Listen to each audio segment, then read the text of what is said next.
Hello friends, good morning. നമ്മുടെ Kerala TV സീരിയലിലേക്ക് എല്ലാവർക്കും സ്വാഗതം. അങ്ങനെ ജാനകി അമ്പിനും വില്ലിനും അടുക്കുന്നില്ല ഈ കേസിൽ നിന്ന് പിന്മാറാനായിട്ട്.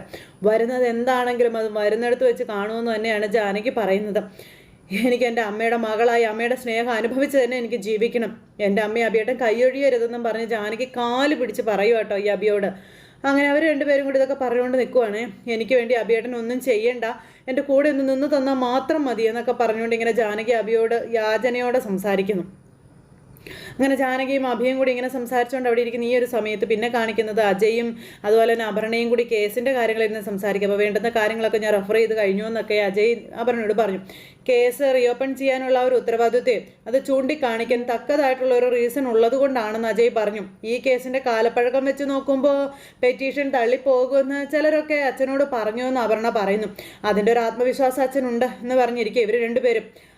മാതാവാര്യരെ തമ്പിയുടെ പേരിൽ കേസ് കൊടുത്തത് ഉള്ളത് വാസ്തവം തന്നെയാണ്. അതിൽ തന്നെ എല്ലാം വ്യക്തമാണല്ലോ. തമ്പി മകളെ ഉപദ്രവിക്കാതെ ആ അച്ഛൻ പരാതി നൽകുമെന്നും ചോദിച്ചുകൊണ്ട് അങ്ങോട്ടേക്ക് നമ്മുടെ അമല് വന്നു. അപ്പം അച്ഛൻ അതിനെപ്പറ്റി ഇവിടെ വെച്ചു പറഞ്ഞതാ. പിരിച്ചുവിടൽ ഭീഷണി വന്നപ്പോൾ അതിൻ്റെ പേരിൽ ആരൊക്കെയോ പല വിധത്തിൽ പരാതി കൊടുത്തിട്ടുണ്ടായിരുന്നുവെന്നും അതേപ്പറ്റി അച്ഛൻ്റെ അടുത്ത് ആരും അന്വേഷിച്ചു വന്നിട്ടില്ല എന്നുള്ള കാര്യങ്ങളൊക്കെ പറയുവാട്ടി അപർണ. പണത്തിന് മീതെ ഏത് പരുന്താ പറക്കുന്നത്? ഒഴിഞ്ഞു പറക്കത്തേ ഉള്ളൂ എന്ന് അമലെ, നിന്നെ ആരും ഇപ്പം ഇങ്ങോട്ട് വിളിച്ചിട്ടില്ല, പിന്നെന്തിനാ നീ ഇപ്പോൾ ഇവിടെ വന്നിരിക്കുന്നത്? നീ അപർണ ചോദിക്കാം. ഇത് എൻ്റെ വീടാണ്, എനിക്കെന്താ ഇവിടെ കയറി ഇരുന്നാൽ കുഴപ്പം? എങ്കിലേ സ്വന്തം കാര്യം നോക്കി ഇവിടെ ഇരുന്നാൽ മതി. അതെ, എനിക്ക് സ്വന്തം കാര്യം നോക്കാൻ അറിയാം. ഞാൻ ഈ കേൾക്കുന്നതിനൊക്കെ മറുപടിയും പറയും. പിന്നെ ഈ വാമൂടിയിരിക്കാനൊന്നും എന്നെ കിട്ടത്തില്ല എന്ന് പറഞ്ഞു അമല്. അപ്പോൾ ഒന്നും മിണ്ടായിരിക്കടാന്ന് അജയ്. ആ കേസിൻ്റെ ഉള്ളടക്കം എന്തായിരുന്നു എന്നുള്ളത് ഇപ്പോൾ ഉള്ള ആർക്കും അറിയില്ല. ഞാൻ സ്റ്റേഷനിലൊക്കെ പോയിരുന്നു. ചുരുക്കി പറഞ്ഞാൽ എന്ത് കേസാണെന്ന് വാദിഭാഗത്തിന് തീരുമാനം എടുക്കാം അല്ലേ?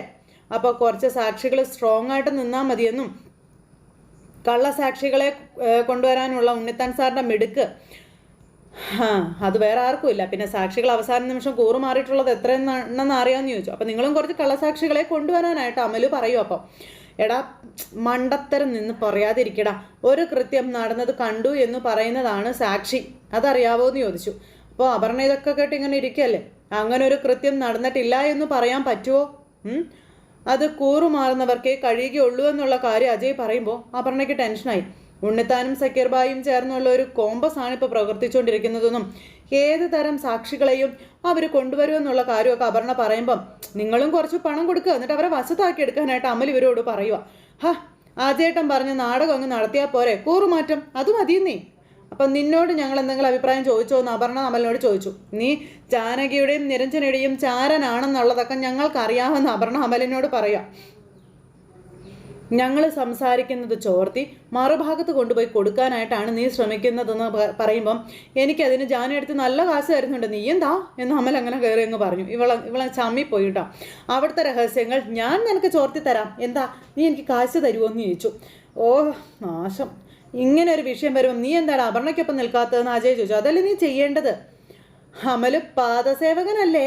ഏട്ടനിപ്പോൾ പകലാണെന്ന് പറഞ്ഞാൽ അമലിനത് പകലാ. ഇരുട്ട് കാണുന്നില്ലോ ഏട്ടാ എന്ന് അമല് തിരിച്ച് ചോദിക്കത്തേയില്ല. ഏട്ടൻ പകലെന്ന് പറഞ്ഞാൽ അത് പകൽ തന്നെ ആയിരിക്കുമടി. പിന്നെ അവിടുന്ന് എവിടെ ഇരുട്ട് വരാനാണെന്ന് നമ്മുടെ അമല് ചോദിച്ചു. അപ്പം നീ ഒന്ന് എഴുന്നേറ്റ് പോകാവോ, ഞങ്ങൾക്ക് വേറെ പല കാര്യങ്ങളും ചർച്ച ചെയ്യാനുണ്ട് എന്ന് അപർണ അമലിനോട് പറയുമ്പോൾ ആ ചേട്ടനോട് ഞാനൊരു കാര്യം ചോദിച്ചോട്ടെ, ജാനേടത്തിയുടെ ഭാഗത്ത് സത്യം ഉണ്ടെന്ന് ആ ചേട്ടൻ കരുതുന്നുണ്ടോ എന്നുള്ള കാര്യം നമ്മുടെ അമല് ചോദിച്ചു. ഇവനെന്തിനും തലയ്ക്ക് കൈയും കൊടുത്തിങ്ങനെ അവിടെ ഇരിക്കുക. ആ ഒരു സമയത്ത് അപർണ ഒന്നും ഇവനെന്താ പറഞ്ഞെന്ന് അറിയാൻ വേണ്ടി ഇങ്ങനെ സൂക്ഷ്മമായി നിരീക്ഷിച്ചുകൊണ്ടിരിക്കുന്നു. അപ്പോൾ മനസ്സിലായില്ല, എന്താ നീ ഉദ്ദേശിച്ചതെന്ന് ചോദിച്ചു അജയ്. ഇവളുടെ അച്ഛൻ്റെ പേരിൽ ഉന്നയിച്ച ആരോപണത്തിൽ സത്യം ഉണ്ടെന്ന് ആ ചേട്ടൻ കരുതുന്നുണ്ടോ എന്നാണ് ഞാൻ ചോദിച്ചത് എന്ന് അമൽ ഇങ്ങനെ പറഞ്ഞു. ഇങ്ങനൊന്നും മിണ്ടാനില്ല. അപ്പോൾ ഒരു വക്കീൽ പ്രതിഭാഗമായാലും സത്യം എന്താണെന്നുള്ളതൊക്കെ അറിഞ്ഞിരിക്കണം, അതുകൊണ്ട് ചോദിച്ചതാ കേട്ടോ. എങ്കിൽ മാത്രമേ വാദിഭാഗം കൊണ്ടുവരുന്ന സത്യങ്ങളെ മുൻകൂട്ടി കണ്ട് അസത്യമാക്കാൻ പറ്റത്തുള്ളൂ എന്നുള്ള കാര്യങ്ങളൊക്കെ ഇങ്ങനെ പറയാം. അതൊക്കെ കേട്ടോ അപർണ ഭയങ്കര കലിപ്പിൽ നോക്കിയിരിക്കും കേട്ടോ. 25 വർഷം മുൻപ് നടന്നു എന്ന് പറയുന്ന ആ ഒരു സത്യത്തിൻ്റെ സത്യാവസ്ഥ അന്വേഷിച്ചറിഞ്ഞ ഈ കേസ് ഹാൻഡിൽ ചെയ്യാനായിട്ട് പറ്റത്തില്ല. ഈ പെറ്റീഷൻ കോടതിയിൽ തള്ളിപ്പോവുകയാണ് വേണ്ടതെന്നും തള്ളിപ്പോകും എന്നുള്ള കാര്യത്തിൽ എനിക്കൊരു സംശയമില്ല. പിന്നെ എന്തിനാടാ ഞാൻ ചത്ത കുഞ്ഞിൻ്റെ ജാതകം നോക്കുന്നതെന്ന് അജയ് ചോദിക്കാം. അപ്പോൾ അപർണയ്ക്ക് ഭയങ്കര സന്തോഷം. ഈ കേസ് നിലനിൽക്കും എന്ന് അമല് പറയുമ്പോൾ അജയുടെ കാര്യം അവിടെ നിൽക്കട്ടെ. ഇത് കള്ളക്കേസല്ല എന്ന് നീ കരുതുന്നുണ്ടോ? ജാനകിയിലെ വിശ്വാസം വെച്ച് നീ പറയരുതെന്നും ഉള്ളത് പറയണമെന്നും പറഞ്ഞു. അപ്പോൾ ജാനിയടുത്ത് വിശ്വാസം വെച്ച് എനിക്ക് പറയാൻ പറ്റുള്ളൂ. ആരെയും ദ്രോഹിക്കാനുള്ള മനസ്സ് ജാനിയടുത്തേക്കോ അഭിയേട്ടനോ ഇല്ല എന്ന് പറയുമ്പോൾ എന്ന് പറഞ്ഞുകൊണ്ട് അപർണ അങ്ങനെ വലിയ ഇതായിട്ട് ഇങ്ങനെ നിന്ന് സംസാരിക്കുക. അനാഥ എന്നുള്ള പരിഹാസം ജാനിയടുത്ത് ഇവിടെ വന്ന നാളു മുതൽ മുത്തശ്ശിയിൽ നിന്ന് കേട്ടുകൊണ്ടിരിക്കുന്നതാണെന്നും ഇപ്പം ജാനിയടുത്ത് ഇതിന് ഇറങ്ങിയിട്ടുണ്ടെങ്കിൽ അതിലൊരു സത്യം ഉണ്ടാകുമെന്നുള്ള കാര്യങ്ങളും അമല് പറയുവാട്ടോ. അപ്പം നീ എൻ്റെ അച്ഛൻ്റെ നേരെ വിരൽ ചൂണ്ടുകയാണല്ലേ, എഴുന്നേറ്റ് പോയില്ലെങ്കിലേ ഈ ചൂട് ചായ എടുത്ത് നിൻ്റെ മുഖത്തൊഴിക്കുമെന്ന് പറഞ്ഞു. ആ നേരം കൊണ്ട് മഞ്ജു ചായ ആയിട്ട് അവിടെ വന്നായിരുന്നേ. ആ ചായ ഒഴിക്കുന്ന കാര്യമാണ് പറഞ്ഞത്. മഞ്ജു ഒരു കപ്പ് ചായ എടുത്തുകൊണ്ട് പൊയ്ക്കേ എന്ന് പറഞ്ഞുകൊണ്ട് ഇങ്ങനെ ഇവള് പറയുന്നു. അപ്പോൾ അമൽ സാറ് കൂടി വന്നതുകൊണ്ട് ഞാൻ ഒരു കപ്പ് ചായ കൂടി കൊണ്ടുവന്നതാണെന്ന് പറഞ്ഞു മഞ്ജു. അപ്പോൾ മഞ്ജു ചേച്ചി കൊണ്ടുവന്നതല്ലേ, അതിങ്ങ് തന്നേക്കാൻ പറഞ്ഞു. നമ്മുടെ അമൽ ചാടി കയറിയത് വാങ്ങിക്കുകയും ചെയ്തു മഞ്ജുവിൻ്റെ കയ്യിൽ നിന്ന്. എവിടെയൊക്കെ അപർണയ്ക്കിട്ട് പണി കൊടുക്കാം, അവിടെ എല്ലാം നമ്മുടെ അമൽ നൈസായിട്ട് പണി കൊടുത്തുകൊണ്ടിരിക്കുക കേട്ടോ. ഇവിടെ ഇരിക്കാൻ പറ്റത്തില്ല എന്ന് അമലിനോട് അന്നേരം പറഞ്ഞു. ഇതുപോലെ മുകളിലിരുന്ന് എൻ്റെ ഒരു ഏട്ടത്തിയും തല പുകയ്ക്കുന്നുണ്ട് എന്ന കാര്യം അമൽ പറയുക എന്ന് പറഞ്ഞിങ്ങനെ അപർണ. ഇത് നിരഞ്ജനയിടത്തേക്ക് ഞാൻ കൊണ്ടുപോയി കൊടുത്തോളാം, കാര്യമില്ലെങ്കിലും നിങ്ങളുടെ വക്രബുദ്ധിയൊക്കെ പ്രവർത്തിക്കട്ടെ എന്ന് പറഞ്ഞുകൊണ്ട് നമ്മുടെ അമൽ പോടാ എന്ന് പറഞ്ഞുകൊണ്ട് അപർണ എന്നിട്ട് അമലിനോട് ഇങ്ങനെ ഒരു പുച്ഛഭാവത്തോടു കൂടി ഇങ്ങനെ പറയാം. എന്തായാലും അതും കേട്ട് നമ്മുടെ അമൽ ഒരു ചിരിയും ചിരിച്ച് അങ്ങ് പോയിട്ടോ. അമലെ ഇവനെന്ത് അപർണ ഇവനെന്ത് ഇങ്ങനെ ആയിപ്പോയെന്ന് അജയ് ചോദിച്ചു. അപ്പോൾ അജയ് അത് എന്നോടാണോ ചോദിക്കുന്നത്? അജയ്ക്ക് പകരക്കാരനായിട്ട് എനിക്ക് തന്നതല്ലേ എന്ന് അപർണ പറയാം. പകരക്കാരൻ ഇങ്ങനെയൊക്കെ ഇരിക്കൂ എന്നിങ്ങനെ പറയുമ്പോഴത്തേക്കും അജയുടെ ഭാവമൊക്കെ വല്ലാണ്ടായി. നമുക്ക് ഫയൽ നോക്കാം എന്ന് പറഞ്ഞുകൊണ്ട് അജയ് ഫയൽ നോക്കാം. ആ സമയത്ത് അജയ്ക്ക് ഞാൻ തന്ന വാക്ക് അത് മറക്കരുത് എന്ന് അപർണ പറയൂ കേട്ടോ. ഹണി റോസിൻ്റെ കാര്യം തന്നെയാണെന്ന് പറഞ്ഞ് ഇവൾ ഇടയ്ക്കിടയ്ക്ക് ഇവനായിട്ടുള്ളൊരു കുത്തങ്ങ് കൊടുക്കുന്നുണ്ട്. ഈ പെറ്റീഷൻ തള്ളാതെ വന്നാൽ നിരഞ്ജനയ്ക്ക് അജയോട് അകൽച്ച വരുമെന്നുള്ള കാര്യങ്ങൾ ഉറപ്പാണെന്ന കാര്യം പറയുക. പിന്നെ അവസരം മുതലെടുത്ത് ഉണ്ണിത്താൻ മകൾക്ക് പിന്തുണ കൊടുക്കുന്ന അജയെ മകളുടെ മനസ്സിൽ നിന്നും അടർത്തി മാറ്റാൻ വേണ്ടിയിട്ടാണെന്നുള്ള കാര്യമൊക്കെ ഇങ്ങനെ പറഞ്ഞു. അങ്ങനെ അതൊക്കെ പറഞ്ഞ് ഇവർ തമ്മിൽ അങ്ങോട്ടും ഇങ്ങോട്ടും സംസാരിച്ചുകൊണ്ട് അങ്ങനെ ഇരിക്കുക കേട്ടോ. എന്തായാലും ഈ കാര്യങ്ങളെല്ലാം അവന് മനസ്സിലായി എന്ന് അപർണയ്ക്ക് മനസ്സിലായി. അപർണ ഇങ്ങനെ എന്നിട്ട് ഇങ്ങനെ ആ വക്രബുദ്ധിയോടുകൂടി ഇരിക്കുകയാണ്. ഇത് കഴിഞ്ഞ് പിന്നെ കാണിക്കുന്ന നിരഞ്ജന അവിടെ ഇരുന്ന് ഇങ്ങനെ പേപ്പറുകളും കാര്യങ്ങളെല്ലാം ചെയ്തുകൊണ്ടിരിക്കുന്ന സമയത്താണ് അമൽ ചായ ആയിട്ട് അങ്ങോട്ടേക്ക് ചെല്ലുന്നത്. അപ്പോൾ ചായ കൊണ്ട് കൊടുത്തപ്പോൾ താങ്ക്സ് ഒക്കെ പറഞ്ഞ് നമ്മുടെ നിരഞ്ജന ഇങ്ങനെ ഇരിക്കുക. ഒരു സമയത്ത് ഈ വീട്ടിലെ ഓരോരുത്തരുടെയും ആവശ്യങ്ങൾ അറിയുന്നവനായിരുന്നു ഈ അമലെന്നും ഏട്ടത്തി കുടിക്കാനും പറഞ്ഞു. മൂടൊക്കെ ഒന്ന് മാറി വരട്ടെ എന്നൊക്കെ പറയാം. അങ്ങനെ നിരഞ്ജനയ്ക്ക് ചായയൊക്കെ കൊടുത്ത് നമ്മുടെ അമൽ ഇങ്ങനെ ഇരിക്കുന്നു. അമൽ ഇത് എവിടുന്ന് കൊണ്ടുവന്നതാണെന്ന് ചോദിച്ചു കേട്ടോ. അപ്പോൾ ചായ വരുന്നത് എവിടുന്നാ? അവിടുന്ന് തന്നെയാണ് വന്നിരിക്കണതെന്നൊക്കെ പറഞ്ഞു. അങ്ങനെ അതെല്ലാം പറഞ്ഞ് ഇവരിങ്ങനെ ഇരിക്കുമ്പോൾ ഞാനുണ്ടാക്കിയതൊന്നുമല്ല, താഴെ കൊണ്ടുപിടിച്ച കൂടിയാലോചനകളെ നടന്നുകൊണ്ടിരിക്കുകയാണെന്നൊക്കെ അങ്ങോട്ടും ഇങ്ങോട്ടും ഇവർ തമ്മിൽ പറയുന്നു. പിന്നെ അവർക്ക് വേണ്ടി മഞ്ജു ചേച്ചി ഉണ്ടാക്കിയതാണെന്നും ഏട്ടത്തെ ഓർത്തപ്പോൾ ഞാൻ ഒരെണ്ണം ഇങ്ങോട്ടേക്ക് കൊണ്ടുവന്നതാണെന്നുള്ള കാര്യമൊക്കെ പറയുവാണ്. പിന്നെ ഏട്ടത്തിയും കേസ് ഫയലിലാണെന്നുള്ള കാര്യമൊക്കെ എനിക്ക് അറിയില്ലേ.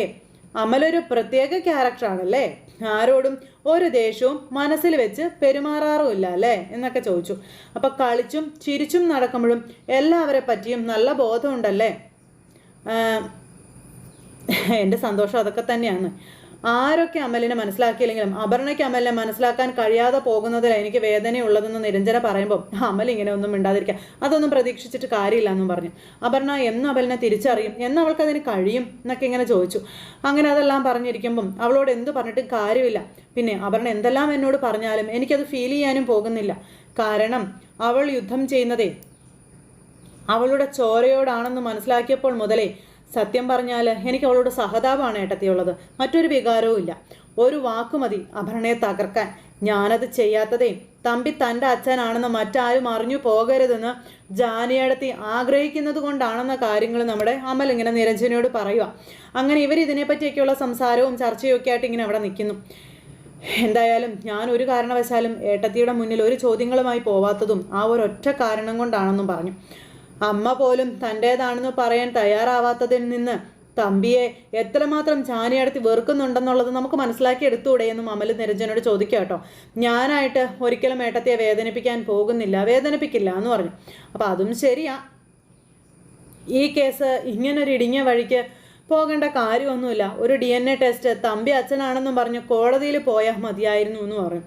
അമലിന് അതിൻ്റെ പിന്നിലുള്ള നിയമവശങ്ങൾ അറിയാത്തത് കൊണ്ടാണെന്നും ഒരാളെ ചൂണ്ടിക്കാട്ടി പിതൃത്വം തെളിയിക്കാൻ ഒരപേക്ഷയുമായി കോടതിയെ സമീപിച്ചിട്ട് ഒരു പ്രയോജനവും ഇല്ല എന്നുള്ള കാര്യങ്ങളും പറയും കേട്ടോ. അങ്ങനെ അതും പറഞ്ഞ് ചൂണ്ടിക്കാണിച്ച ആളുകൂടി അതിന് തയ്യാറാകണമെന്നുള്ള കാര്യവും പറഞ്ഞു. അപ്പോൾ അതെല്ലാം പറഞ്ഞ് നിരഞ്ജന സംസാരിക്കുന്നു. തമ്പിയാണ് അച്ഛനെന്നും പറഞ്ഞ് കോടതിയിൽ ജാനിയടത്തി പോയിട്ട് യാതൊരു കാര്യമില്ല അമ്മലെ, അതിലൊരു പ്രയോജനം ഉണ്ടാവില്ല. തമ്പി പറ്റില്ല എന്ന് പറഞ്ഞാൽ അത് പറ്റില്ല എന്നുള്ളത് തന്നെയാണെന്ന് പറഞ്ഞു. പിന്നെയുള്ളത് അതിന് പിന്നിലൊരു ക്രൈം നടന്നിട്ടുണ്ടെന്ന് നമ്മൾ തെളിയിക്കുക, അതിനാണ് നമ്മൾ പരിശ്രമിക്കേണ്ടതെന്നുള്ള കാര്യമൊക്കെ പറഞ്ഞ് നിരഞ്ജന സാഹചര്യങ്ങളെല്ലാം പറഞ്ഞു കൊടുക്കുവാണ് ഈ അമലിന്. അത് തെളിഞ്ഞാൽ DNA ടെസ്റ്റിന് തമ്പി വഴങ്ങിയേ പറ്റൂ എന്ന കാര്യങ്ങൾ തറപ്പിച്ച് തന്നെ നിരഞ്ജന ഇങ്ങനെ അമലിനോട് പറഞ്ഞു. പക്ഷെ ജാനിയടത്തി അതൊന്നും അല്ല ലക്ഷ്യം വെക്കുന്നതെന്നും പറയുന്നത് കേട്ടപ്പോൾ കാര്യങ്ങൾ അത്ര എളുപ്പത്തിലല്ലേ എന്ന് ചോദിച്ചു. അപ്പോൾ അതെ, അമ്മയ്ക്ക് സംസാരിക്കാൻ കഴിഞ്ഞാൽ കാര്യങ്ങളെല്ലാം എളുപ്പത്തിലാകുമെന്നുള്ള കാര്യം നിരഞ്ജന പറയുവാണ്. അല്ലെങ്കിൽ നല്ലതുപോലെ നമ്മൾ പണിയെടുക്കേണ്ടി വരുമെന്നും, ഇങ്ങനെ പോയാൽ അപർണയോട് എനിക്കെല്ലാം വിളിച്ചു പറയേണ്ടി വരുമെന്ന് അമല് പറയുക. അല്ലെങ്കിലേ കുരുക്ഷേത്ര യുദ്ധം കഴിഞ്ഞ പാണ്ഡവരുടെ അവസ്ഥയാകും അപർണയ്ക്ക് സംഭവിക്കാൻ പോകുന്നതെന്നുള്ള കാര്യമൊക്കെ നമ്മുടെ അമല് പറയാം. നേടിയതൊക്കെ വെറുതെ ആയി പോകുമെന്നും, ഈ പകയും വെറുപ്പും ഒക്കെ ഇല്ലാതായി ജീവിതം എന്താണെന്ന് അവളും അറിയണ്ടേ എന്ന് അമല് ചോദിക്കാം. അപ്പം നമ്മുടെ നിരഞ്ജന, അപ്പോൾ ഉള്ളിൻ്റെ ഉള്ളിൽ ഒരു ഇഷ്ടമൊക്കെ ഉണ്ട് അവളോടല്ലേ എന്ന് നിരഞ്ജന ചോദിക്കും കേട്ടോ. അതുണ്ടാകാതിരിക്കുമോ എന്ന് അമൽ അന്നേരം ചോദിച്ചു. കൂടെ ജീവിക്കുകയല്ലേ എന്നും അമൽ ഇങ്ങനെ നിരഞ്ജനയോട് ചോദിച്ചു. നിരഞ്ജനയ്ക്കൊരു ചിരി. സ്നേഹിച്ചു കഴിഞ്ഞാൽ ഒരു പിശുക്കും കഴിയാതെ സ്നേഹിക്കാൻ കഴിയുള്ളവരാണ് ഈ പരാക്രമങ്ങളൊക്കെ കാണിക്കുന്നവരെന്ന് എനിക്കറിയാവുന്നുള്ള കാര്യങ്ങളും അമലിങ്ങനെ പറഞ്ഞു. അവരുടെ ഉൾമനസ്സിൽ ഒന്ന് മാത്രമേ ഉണ്ടാവുകയുള്ളൂ. അത് സ്നേഹമാവാം, അല്ലെങ്കിൽ അത് പകയാവാം, വെറുപ്പാകാം, അതിന് പല അർത്ഥങ്ങളും ഉണ്ടാവാം എന്നൊക്കെ പറഞ്ഞു. അങ്ങനെ അതെല്ലാം പറഞ്ഞ് അമൽ അവിടുന്ന് പോയി. നിരഞ്ജന ഇങ്ങനെ അവിടെ കാത്തു നിൽക്കുക.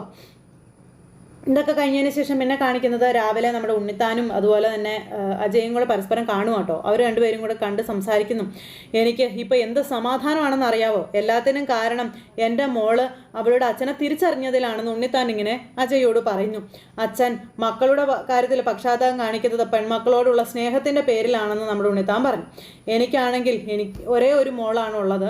തിരിച്ചറിവ് വരാതെ അവൾ കാട്ടിക്കൂട്ടിയ വലിയൊരു തെറ്റ് അത് നീയാണെന്ന കാര്യവും അജയോട് ഇങ്ങനെ പറയുമ്പോൾ, തമ്പി അങ്കിളിൻ്റെ കേസ് ഞാൻ ഏറ്റെടുത്തതിനാണ് ഉണ്ണിത്താൻ സാറ് ഈ റോക്ക് ഷോ ഒക്കെ കാണിക്കുന്നത് ചോദിക്കുമ്പോൾ, റോക്ക് ഷോ എടാ ആശ്വാസം അല്ലേടാ അത്, ഞാൻ ആശ്വസിക്കുകയും സന്തോഷിക്കുകയും ചെയ്യുകയാണെന്ന കാര്യം ഇങ്ങനെ പറഞ്ഞു. എൻ്റെ ജീവിതത്തിലെ ഏറ്റവും വലിയ സന്തോഷം തമ്പിക്ക് വേണ്ടി നീ വക്കാലത്ത് ഏറ്റെടുത്തു എന്ന് അറിഞ്ഞ നിമിഷം ഞാൻ സന്തോഷം അനുഭവിച്ചു തുടങ്ങിയതാണെന്ന കാര്യം പറഞ്ഞ് നമ്മൾ ഉണ്ണിത്താൻ പറയാം. നീ എന്നോട് കാണിച്ച ഏറ്റവും വലിയ സൽപ്രവൃത്തിയായിട്ടേ അതിനെ കാണത്തുള്ളൂ എന്നും പറഞ്ഞു. ഈ കേസിൻ്റെ വിധിയോടെ നിൻ്റെ കാര്യത്തിൽ എന്തായാലും ഒരു തീരുമാനമാകുമെന്നൊക്കെ പറഞ്ഞിങ്ങനെ ഉണ്ണിത്താൻ പറയും കേട്ടോ.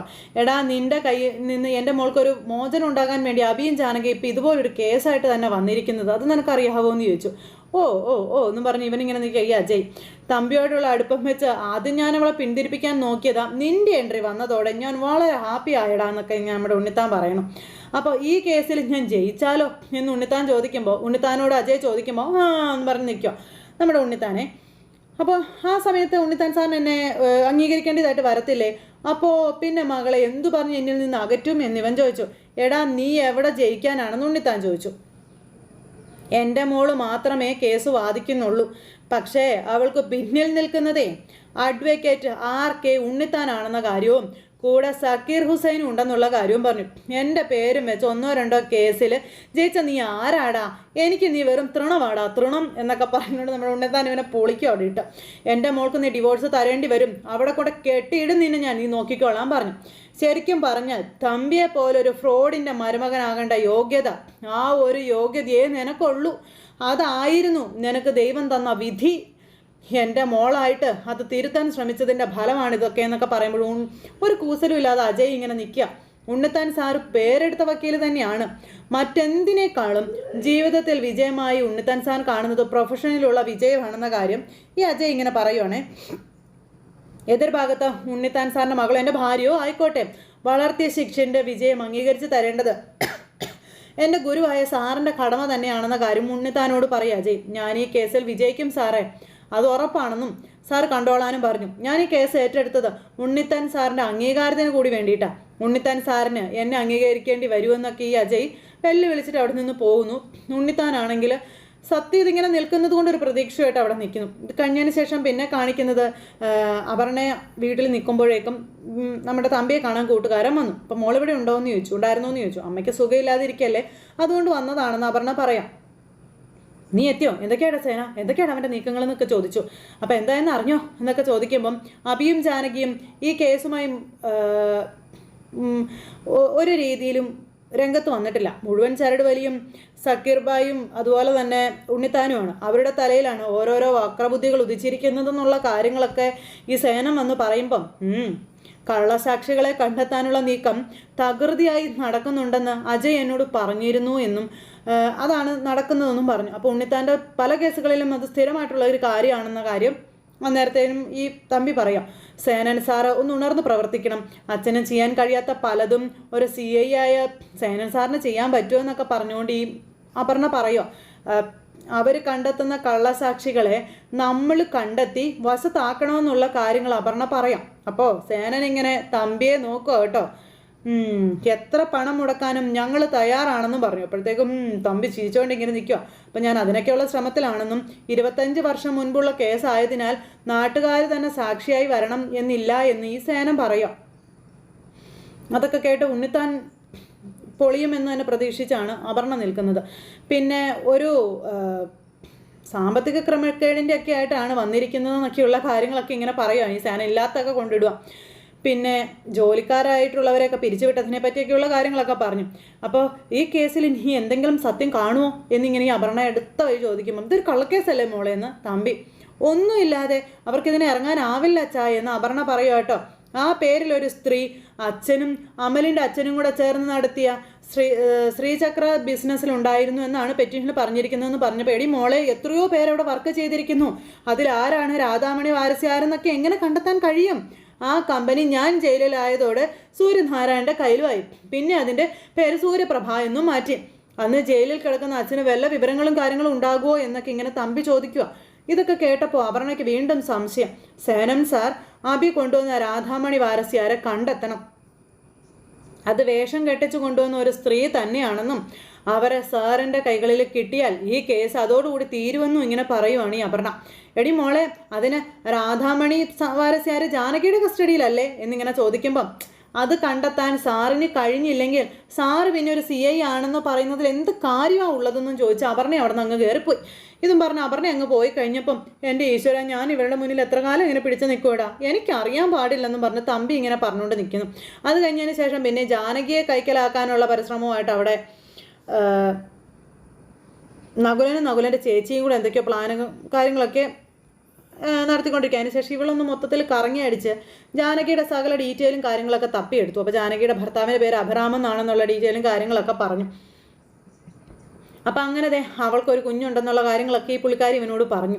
നീ അവളെ വിട്ട് കളഞ്ഞേക്ക്, നീ അവളെ ഇപ്പോഴും ഓർത്തുകൊണ്ടിരിക്കാൻ മാത്രം എന്ത് സവിശേഷത അവൾക്കുള്ളതെന്നൊക്കെ ഈ നകുലനോട് ചേട്ടത്തി ചോദിക്കുന്നു. അവനിങ്ങനെ കലിപ്പ് കയറി നിൽക്കുന്നു. അങ്ങനെ ഒരു സിറ്റുവേഷനിൽ ഇന്നത്തെ കഥ അവസാനിച്ചു. ഇനി വരും ദിവസങ്ങളിൽ എന്തൊക്കെ പുകലുകൾ ഉണ്ടാകുമെന്ന് കാത്തിരുന്ന് കാണാം. എല്ലാവർക്കും നല്ലൊരു ദിവസം ആശംസിക്കുകയാണ്. എല്ലാവരും തരുന്ന സപ്പോർട്ടിനും സ്നേഹത്തിനും ഒരുപാട് നന്ദി ഹൃദയത്തിൻ്റെ ഭാഷയിൽ അറിയിക്കുന്നു. അടുത്ത സൂപ്പർ ഹിറ്റ് കഥകളുമായി കാണുന്നത് വരെ എല്ലാവർക്കും നന്ദി. See can take care. Bye bye Tata.